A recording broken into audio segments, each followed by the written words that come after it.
గత 5 సంవత్సరాల గొడ్డల పార్టీ పరిపాలనలో మాకు 18,000 కోట్ల బిల్లులు బకాయిలు వారసత్వంగా మా ఇరిగేషన్ శాఖకి ఇచ్చినటువంటి పరిస్థితి. వెంటిలేటర్ మీద ఉన్నటువంటి ఆర్థిక స్థితిని మాకు వారసత్వంగా ఇచ్చినటువంటి పరిస్థితి.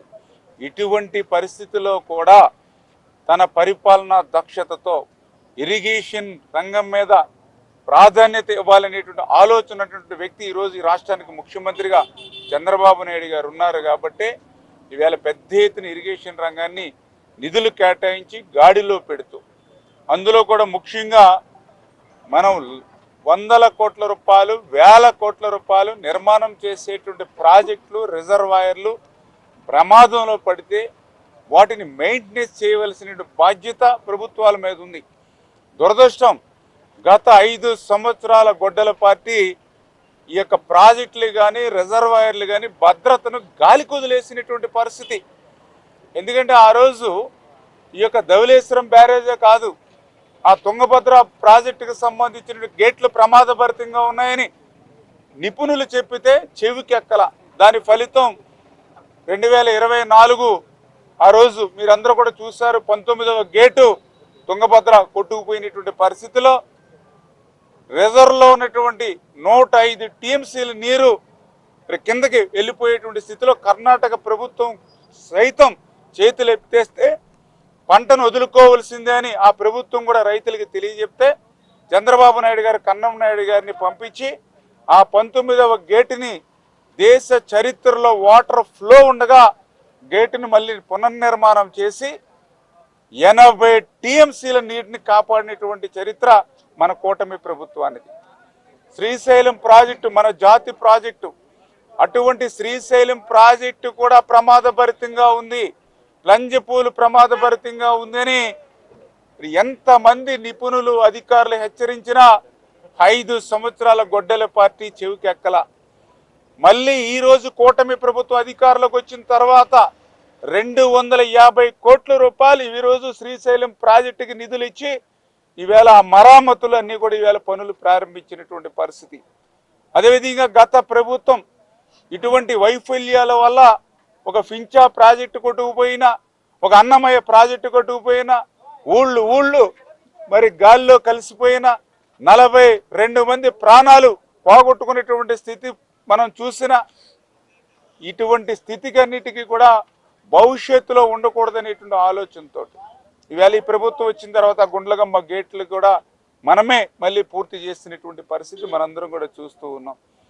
అందులో భాగంగానే ఈరోజు ధవళేశ్వరం బ్యారేజ్. మీ అందరికీ తెలుసు, ధవళేశ్వరం అంటే, ఈ బ్యారేజ్ అంటే మనకు గుర్తుకొచ్చేది కాటన్ మహాశయుడు.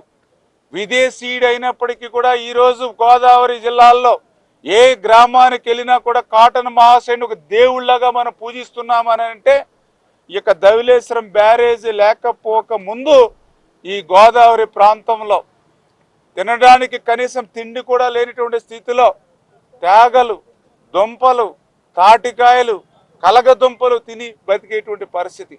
ఒక్కొక్కసారి అవి కూడా లేకపోతే బంకమట్టిలో పెరుగు కలుపుకుని తిన్నటువంటి స్థితి ఆ రోజు గోదావరి జిల్లాలో ఉన్నటువంటి పరిస్థితి. ఆ స్థితిలో కాటన్ మహాశయుడు ధవళేశ్వరం బ్యారేజీ కట్టిన తర్వాతే ఈవేళ 2 పూటలు ఇక్కడ అన్నం తింటూ ఉన్నాం, 2 పంటలు పండించుకోగలుగుతున్నాం. గోదావరి జిల్లాలు పచ్చగా ఉన్నాయని అంటే ఆ కాటన్ మహాశయుడు పుణ్యం.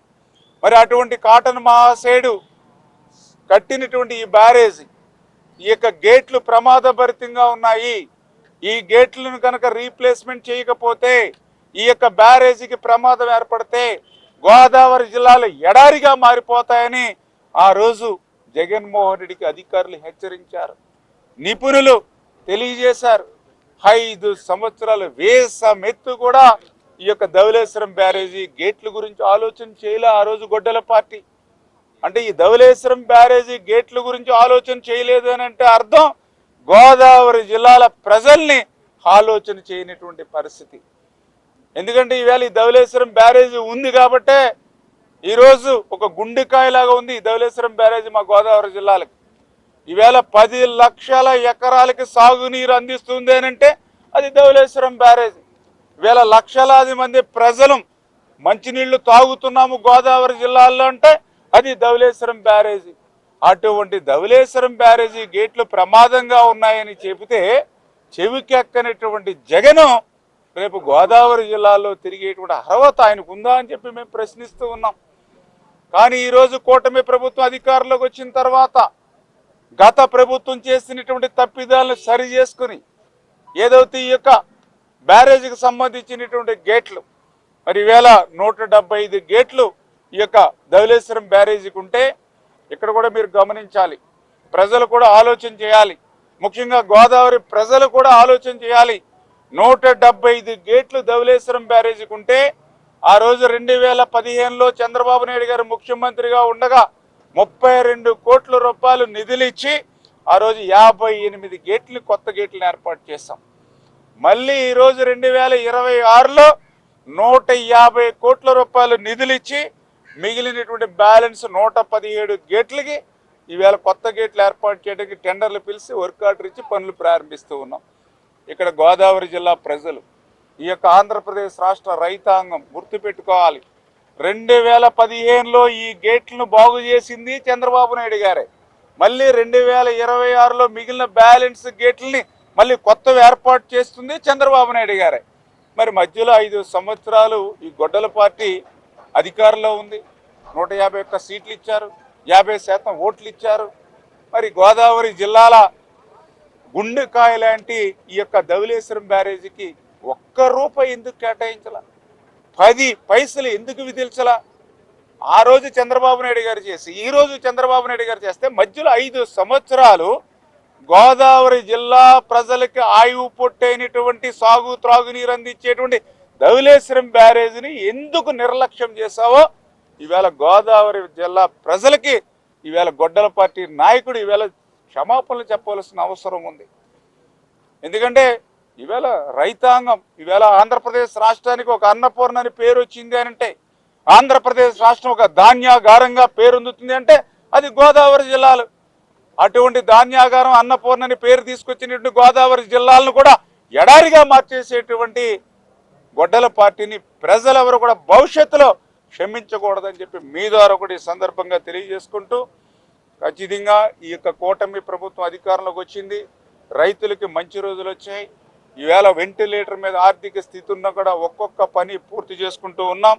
ఈ 175 గేట్లలో 58 ఏదైతే 2015లో కొత్త గేట్లు ఏర్పాటు చేస్తాం, మిగిలిన 117 గేట్లు కూడా త్వరితగతిగా మరి వచ్చే సీజన్ కల్లా పూర్తి చేయాలని చెప్పేసి కూడా ఆ యొక్క అధికారులకి ఏజెన్సీలకు కూడా మరి చంద్రబాబు నాయుడు గారు కూడా దిశ నిర్దేశం చేసేటువంటి విధంగా రేపు రాబోయేటువంటి వారంలో ఈ ధవళేశ్వరం సంబంధించినటువంటి బ్యారేజీ గేట్ల మరి పునర్నిర్మాణాన్ని చంద్రబాబు నాయుడు గారు ముఖ్యమంత్రి గారి చేతుల మీదుగా ప్రారంభిస్తారనే విషయాన్ని కూడా ఈ సందర్భంగా మీ ద్వారా అందరికి కూడా తెలియజేసుకుంటూ, ఈ యొక్క 117 గేట్లు కొత్త గేట్లు, అదేవిధంగా రబ్బర్ సీల్స్, అదేవిధంగా ఏదైతే రోప్స్, ఎలక్ట్రికల్కి సంబంధించినటువంటి కాంపోనెంట్స్, అదేవిధంగా హెడ్ స్లూయిస్, ఈ పనులన్నీ కూడా మరి 1 ఇయర్ లోపల కంప్లీట్ చేసి నెక్స్ట్ సీజన్ కల్లా గోదావరి జిల్లా రైతాంగానికి ఒక భద్రత, ఒక భరోసా కూటమి ప్రభుత్వం ఇవ్వాలి అని చెప్పి నిర్ణయించుకుంది. అందుకే ఈవేళ చంద్రబాబు నాయుడు గారు కూడా ఈ యొక్క